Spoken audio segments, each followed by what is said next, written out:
iPodcast yabazalwane, iplatform lapho khona izinceku nezincekukazi zigonyuluka futhi sixoxa ngohambo lwempilo. Kungaba izimo ezibhlungu abadlule kuzona, nezibenze baqina kakhulu okholweni. Ubumnandi bempilo yevangeli, isikhuthazo kwabasebasha emshadweni, okholweni, kanti asiqini kalokho kuphela. Sibuye sithinte nezinye isihloko, izinkulumo ezakhayo, kanye nokuningi okuphathelene nempilo. Hlala nathi unethezeke kwi-podcast yabazalwane. Ungakhohlwa ukwenza lokho kulandelayo kwi-channel yethu. Like, comment, subscribe and share. Lena i-podcast yabazalwane. Siyabingelela egameni lika Jesu Kristu waseNazaretha. Siyabonga kakhulu bazalwane. Ya sisasenaye umfundisi uXama. It's still a continuation of our conversation. Yes, niyazi ukuthi kuningi sekuvelile la about izinto besilokhu sikhuluma kanye naye la. Mfundisi. Siyabonga. Siyabonga. Waliphilisa izwe. Ya uJesu ukuphila. No siyabonga kakhulu mfundisi. Abantu abasuke bedlule kulezi zinto ezifana nezendlule kuzona abanye abaphili. Ya abanye bayafa. Nami ngaba ngisekho. Kodwa ngenxa yomusa weNkosi ula.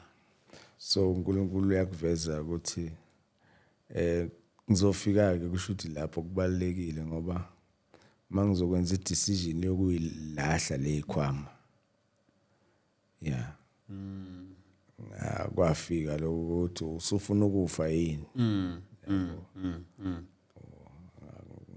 Bangikhethisa ukuthi ufuna ukufa, ufuna ukuhlanya, ufuna ukuba umhambuma, uba i-vagabond. Bakhethisana? Yebo. So what when none of the above? Ngathi ke sengimkhethile uJesu. But usho yini ukuthi uye? Ngathi makuuye ngizophila kodwa makungasuye kusho ukuthi ngizofaka noma ngibe ivagabond njengoba nisho noma ngihlanye. So kusho ukuthi bekuyena ngoba nakho ngisaphila. Ahlulekile ke ukungithusa kusho ukuthi kahle kahle ngangifakwa ifear. Because uSathane into operate ngayo ifear.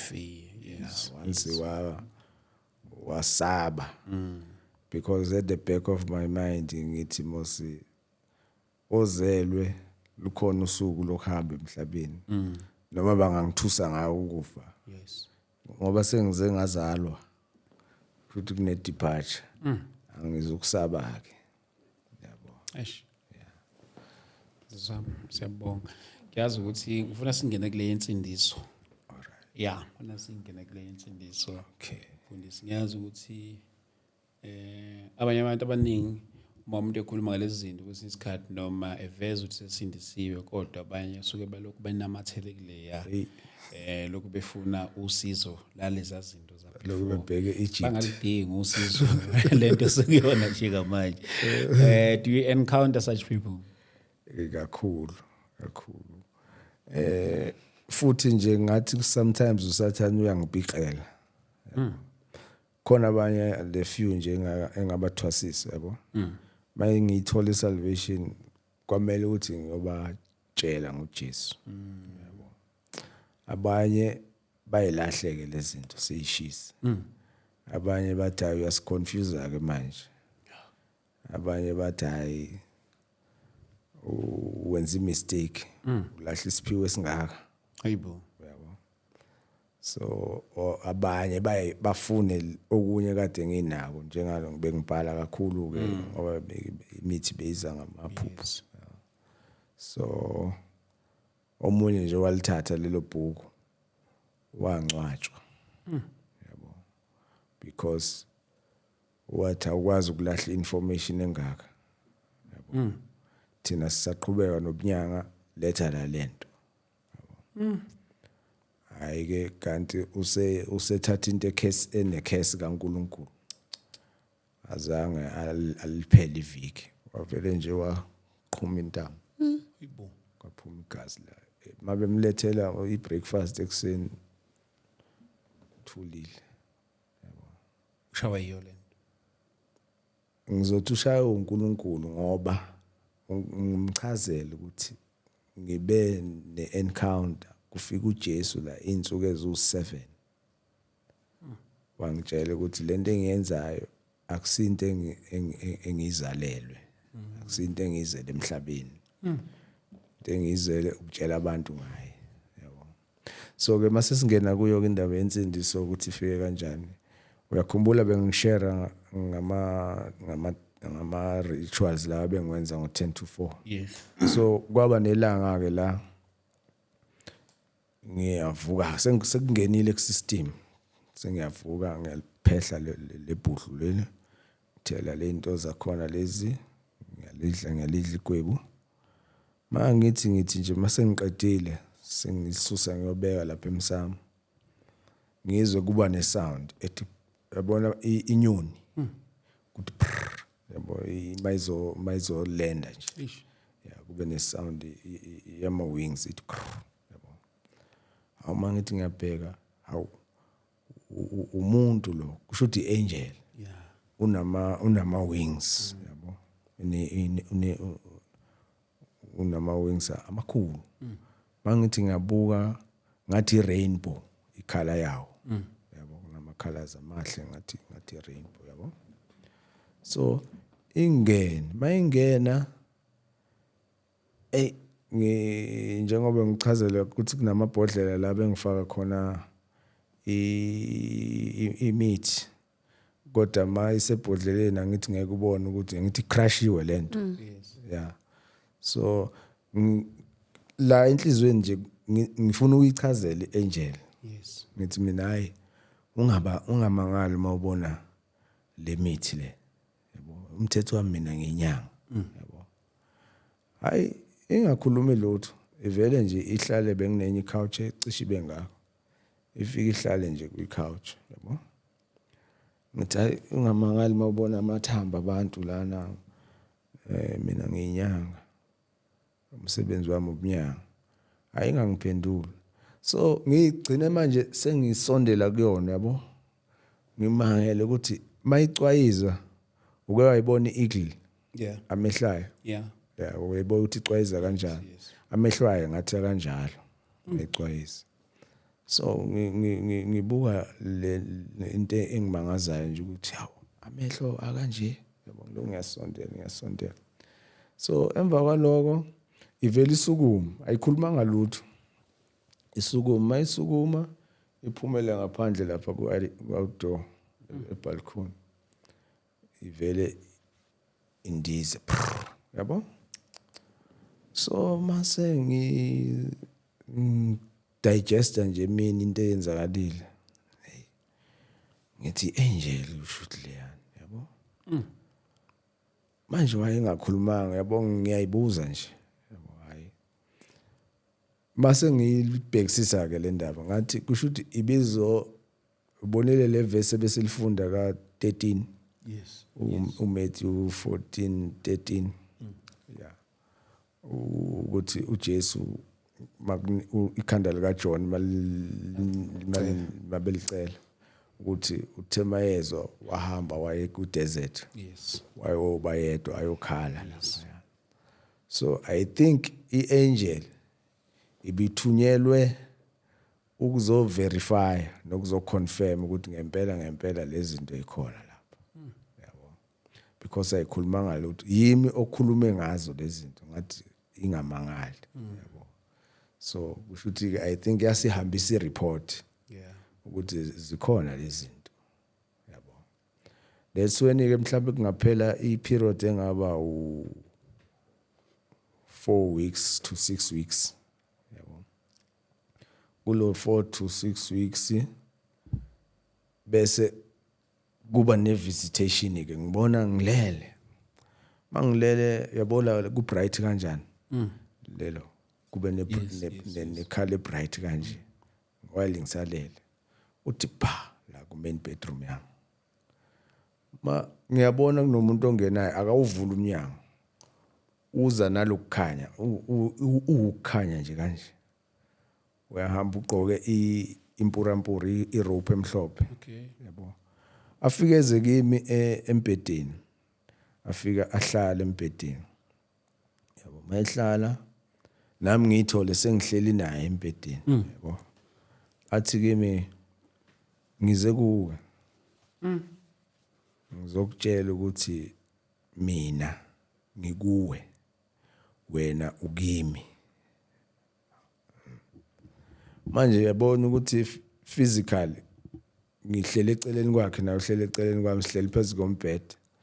Ingimangaze lento yabo ukuthi ngicina sengiyiphimisela ngiyibuza ngithi mina ukimi ngikuwe yabo kanti sengiyaphaphama yabo mangiphaphama isikhathi kuyoshaya 2:20 mangibheke efonini 2:20 ekseni yabo hayi kusho ukuthi ngiqhubeke ngilala. So ngirealize ukuthi second day kuba i-continuation ye-conversation le mayifika ethi kuwe wena ukimi yabo. So ukuphaphamisa ukubuza mina ngithi ukimi ngikuwe ngikanise ngiyaphapha sengibona isikhathi ewashi efonini. Langa lesibili kube ngathi continuation yale conversation yabo. Athi ngifuna wazi ukuthi izwi lami liwumuthi lapha konke yabo. Manje angithi sihleli kanje ngithi mina izwi liwumuthi ngiyaqabeka nje yabo. Angithi mina ngazi le mithi le esihamba siyimba siyawuphupha sihambe so ngazi into ebambekayo. So ngiyayibuza ukuthi izwi liwumuthi kukhona lokuthi ngingalibamba kanjani lingilenza umuthi yabo ngixakekile nje kanti sengiyaphaphama. Mangiphaphama isikhathi kuyoshaya o 2:30 ekseni futhi yabo. Then ngelanga lesithathu ngibona ngokuthi ilanga lesithathu mangiphaphama Okay. ukuthi nesikhathi siyafana mos nalento yenzeke ngingayizolo. Ngelanga lesithathu ngibona kunomuntu wesifazane uzoconsult yabo. Mayengena kanje ngiyakhona ukumbona ukuthi upregnant yabo. I-pregnancy yakhe ine 6 to 7 weeks yabo. Ngiyakhona ukuyibona ukuthi pregnant 6 to 7 weeks yabo. So njengoba engena kanje akaboni yena ukuthi khona into ahamba nayo yabo ezithunzi emfishane yabo. Ifana le ngangithumelele yona isithombe yeah. So ihlakaniphile ikhona ukungifunda ingqondo iyabona ukuthi ngizoyini isiphi step engizosithatha. So ifuna ukuact kuqala ke yabo.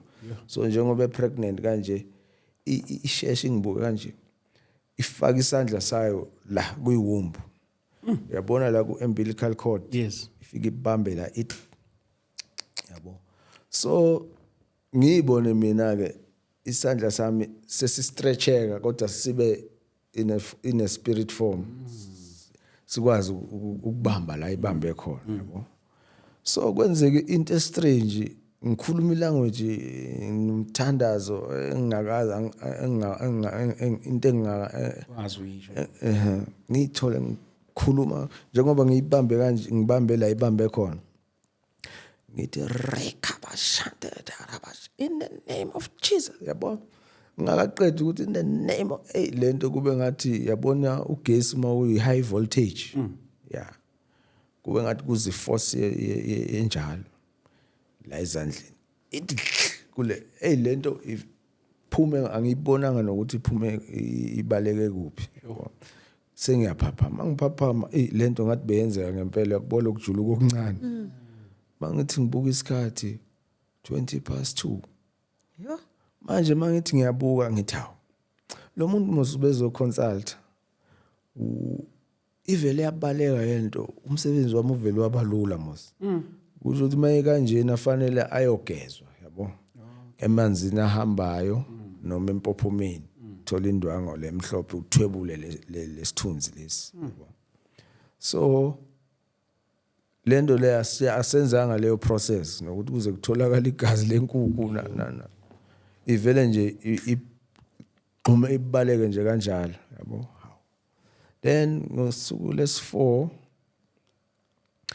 ngiyibona mina ke manje ngihamba endaweni engathi i-desert kuyashisa yabo njengoba kushisa kanje ngiyezwa ukuthi ngendlela ekushisa ngayo ngomela amanzi yabo ngathi ngathola amanzi okuphuza mangithi ngiyaqalaza hayi i-desert phela isihlabathi kuphela i-heat iyezayo nje yakuhlangabeza so ngiqalaza lutho amanzi ngithe ngithi ngiyabheka emuva ngibona isandla siphethe ujeke lo we-draft yabo lo oyiglass bathela ngawo ibeer kodwa phakathi kunecoke yabo mangiyibamba sengijahele nje into engizoyiphuza mangithi ngiyiphuza yabo amanzi mawabeke ebaleni ukushisa kwelanga ukuthi ayasha so ishisa kanjalo ke icoke ngiyiphuza mangiyiphuza kanti ine-acid eningi yabo ivele ingivale la ngingasakwazi ukuphefumula vale ukuthi nci yabo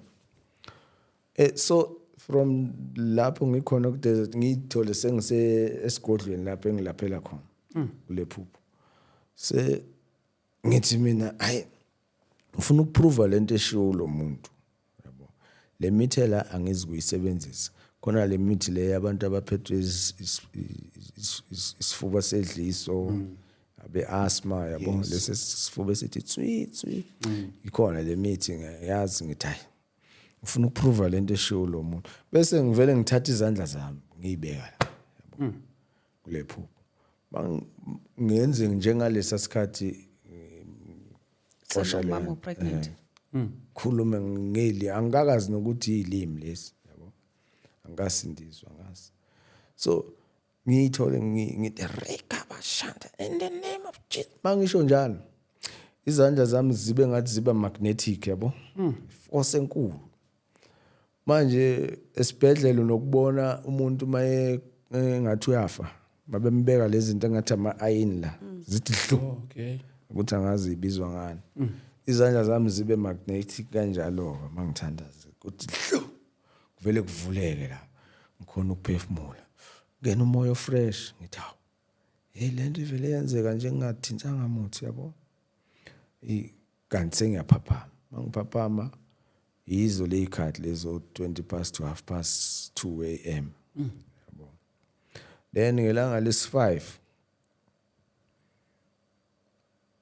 ngibona khona la bengangiyolanda ezinye igroup lapha bengifundisa lezi zamashangana ase Maputo yeah so mhlambe ngangino 3 weeks mhlambe ngibuyile nje yabo so angithi uyalazi igone lokungathi ibutternut lokho obafaka kuyigroup vele khona esinye ngifake zingaka ngifaka ubuhlalo obovu ngifaka ubuhlalo obumhlophe yabo ngibuye nazo lena lezo bengifundise zona for abantu laba abafuna amathenda nje ama promotion yabo hayi so kule phupho ngithola ngiphethe zona le kuyabona kimi lento ifana ne-investment yabo manje kuyindawo ye-auditorium like a hall inkulu abantu yazi ukuthi bahlala kuba ne-aisle bahleli ngapha nangapha manje mina ngithola ngiyiphethe kanje le group ngiyahamba ngiyaphambili mangiyaphambili kune-altar ne-podium lapha ngiguqe lapha phambili ngibeke le group yabo mangiyibeka sengiyayibuza mina manje mangishiya le group zami lana abantu manje sengizobacabangani imizi sengizoyibethela ngani yabo yazi into mawuyibuza wena ayikunampendulo ngisukuma mangisukuma ngathi ngiyobuyela la bengihleli khona yabo ngiyacinga ukuthi konje bengihleli kuphi mangihamba in the middle of i-aisle abantu bahleli ngapha bangishayela izandla bonke labantu abala bathi yabo ngimangale nje ukuthi wabashayelani izandla wayebejabula yabo ngiphaphama ngisacinga isithi ke ngathi ngibheka la bengathi sengiyaphaphama mangithi ngibuka isikhathi siyafana isikhathi 20 past sure bese ngelanga lesi-6 yeah ngelanga lesi-6 i-corridor yabo ama-office kune passage corridor khona umuntu engizohlangana naye ufaka ishirt elimhlophe ngiyambona uAngelique kodwa ugqoke impahla zabantu yabo clean uphethe iphepha kanje esandleni yabo phethe iphepha kanje so masizophambana kanje afike athi kimi bay stretch isandla kuvele kuyibhalekele la Okay. yabo kubhale Isaiah 21 angiboni umuntu obhalayo kuyayibhalekela makubhaleka kanjalo Isaiah 21 athi kimi thatha hamba uyofunda la yabo ngiphaphama ngithatha lephepha mangibuka isikhathi siyafana ilanga le6 angithi so ngelanga le7 uJesu njengoba behleli nami embedeni angisamrecognize manje angisamboni kodwa ngirecognize ivoice Yeah. ukuthi le voice iyo lekade ngichazela ukuthi izwi lami liwumuthi yabo ngiyakhona ukuzwa ukuthi is the same person okhulumayo kodwa ukhuluma khona la endlini ngathi ukhuluma kimi ngathi ukhuluma la endlini yabo kodwa hayi ngendlela ethusayo yabo indlela engakhona it was so ku peaceful umuntu ongathi angaqhubeka ngathi ungamlalela Yes. yeah futhi ngathi angangahamba yabo so athi kimi ke ngifuna wazi kusuka namhlanje ukuthi umsebenzi wakho ukutshela abantu ngami yabo mayizo kanjalo enhlizweni ngithi mina ngizoqalaphi ngithini yabo ene futhi kuba ispirit sami nje inhliziyo yami ngathi yazi ukuthi ubani lo futhi ngathi yazi ukuthi fanele ikhuluma ithini kodwa manje inkinga ngizoqalaphi ngithini bese ngiyaphapha isikhathi siyafana right kuhamba isikhathi mangiphapha kanjalo yazi ngiyibuke lento ngithi uyabona ngakutshela ukuthi ngaqala ukuphupha ama scriptures from 2004 uyakhumbula yeah so abeloko esavela namanje njengoba esavela manje angikacacelwa kahle ukuthi kwenzakalani ngami yabo mangithi ngiyacabanga ubani umuntu engamtshela lento angiunderstand yabo kube khona into nje engivimbayo engathi bazothi ngiyahlanyaka manje hayi ngithule nayo ke so kuphele mhlambe u2 months 3 months yabo ngisaqhubeka nobunyanga abantu baseza yabo asa consult abantu so besa consult kanjalo hayi kube ngiyibone ngisendaweni eisland kule phupho ke manje le vision indawo enhle iisland manje ngiqhamuka ngathi ngino 11 years lapho yabo ngifaka iBermuda kule ndawo eisland khona lo ngumbonayo ugqoke njenga yabona abantu bakaShembe bagqoka kanjani yeah so I realize mase ngenze research ukuthi kusho ukuthi uye lo muntu lo athi kimi iphupho liqala nje ngimbuza mina lento engimbuza ngimbuza into eseBhayibhelini yabo angaze ngibe nalo iBhayibheli ngaleso sikhathi angikwazi nomnyango wesonto ukuthi ubheke kuphi kodwa kule phupho ngimbuza into iscripture ngithi mina usuke wamfunda yini uDeuteronomy 18 verse 9 to 14 uzwe ukuthi uNkulunkulu uthini yabo hayi athi kimi wena mfana awazi lutho ngizocela ukusifunda lesicreation Okay. ngoba isona ke esingenze Okay. likhona lesizulu kwena Ishnol sizulu. okay isona ke le scripture esenza ukuthi ngilahle imithi yonke Okay. so ngimbuza ukuthi uke wamfunda yini uDeuteronomy 18 verse 9 to 14 athi kimi wena mfana usemncane awazi lutho ngithi hayi angikwali lokho kodwa uke wamfunda yini uDeuteronomy 18 verse 9 to 14 uzwe ukuthi uNkulunkulu uthini aloko eshilo kathi hayi yimi umqambi wendlela yabo wena mfana nje awazi lutho. Ngithi hayi kodwa man wena uke wamfunda yena uDeuteronomy 18 verse 9 to 14. Ngigcine manje yabo ayidismiss lento engiyisho. Sengize ngiyakhala ngathi nginesibibithwane yabo. Yes. Ngikhaliswa ukuthi uyayidismissa nje lento engiyishoyo yabo. So kuphela isikhathi ke nje liphele ngiphaphame liphele kanjalo ngiphaphama ngathi kunesibibithwane yabo ngathi ngiyakhala. So mase ngiboleka iBhayibheli komunye umakhelwane wami nje omunye umama mhlambe nje nakhona after inyanga oso. Okay. Ngoba vele iscripture ngavuka ngisibhale mangisiphuphile every time.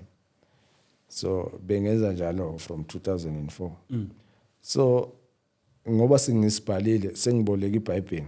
Okay. Bese ngiyasifunda ke. Okay. I was so surprised. Yabo. Cishe nalo leso.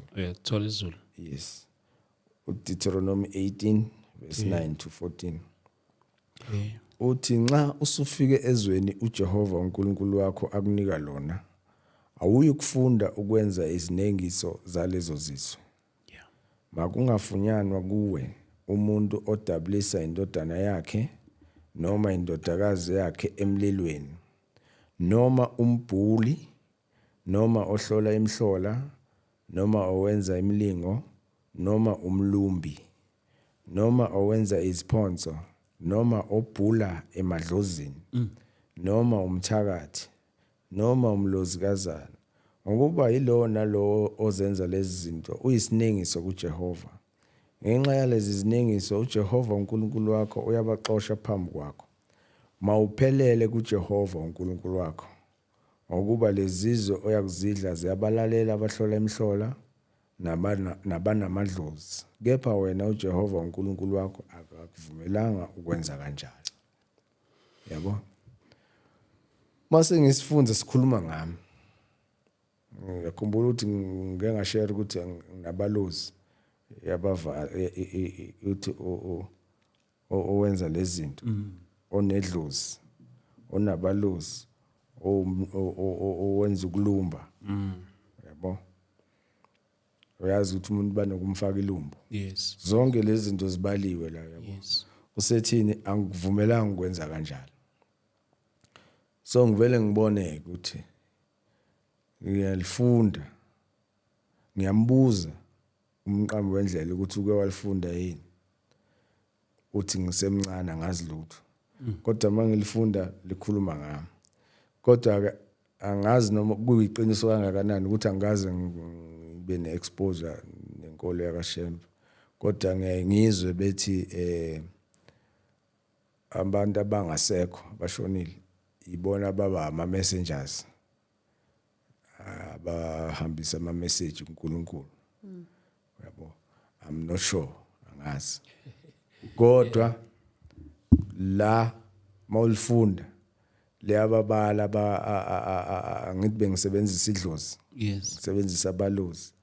Uthi mawenza lezi zinto isinengiso kuJehova. Yabo. Akangivumelanga ukwenza kanjalo. Kusho ukuthi mina lento bengiyenza ke isho ukuthini bengenza intando kaNkulunkulu yabona ngoba akayifuni uthi mangenza lento ngesinengiso bengenzani into eyayenziwa wokhokho yabo. So it's guys said, but please you guys, if you have anything that you would like us to ask umfundisi on your behalf, make sure ukuthi uyayidropa lapha kwi-comment section. Mhlawumbe futhi niyathanda ukuthi simbize ngelinye ilanga yiphi le era le le area le enfisa ukuthi simbizele yona. Yeah, mhlawumbe khona okunye okusalayo ubona ukuthi ngathi akakuthintanga. Cela ukuthi nenze sure ukuthi niya commenta laphana nisho ukuthi yini le enfisa ukuthi simbizele yona. Mfundisi wami 30 seconds your last words bese sikukhulula. Ngibonge nje ithuba engakufisa ke ukuthi mhlawumbe kwamanye ama episodes Yeah. kukhona abantu abangazi ukuthi umamukela kanjani uJesu njengenkosi nomsindisi. Mhlambe if you are tracker kuma comments yeah abanikezwe lelo thuba. Okay. Ukuthi ke nayi prayer of salvation ishe emva kwami. No problem. Cela na ukuthi bashile ama number wakho ukuze bazokwazi ukuthi bakuthinta abanye. So the number is 073 449 7245. Yes. Siyabonga lapho. Sabonga butang, sabonga nawe baba. Thank you so much. Ofethu asibonane eThekwini 2025 ngoMarch ngomhla ka29 sobe silaphana eVictoria Embankment 135 Victoria Embankment size lapho nomkhuleko. See you in Durban and see you in the next episode. God bless you.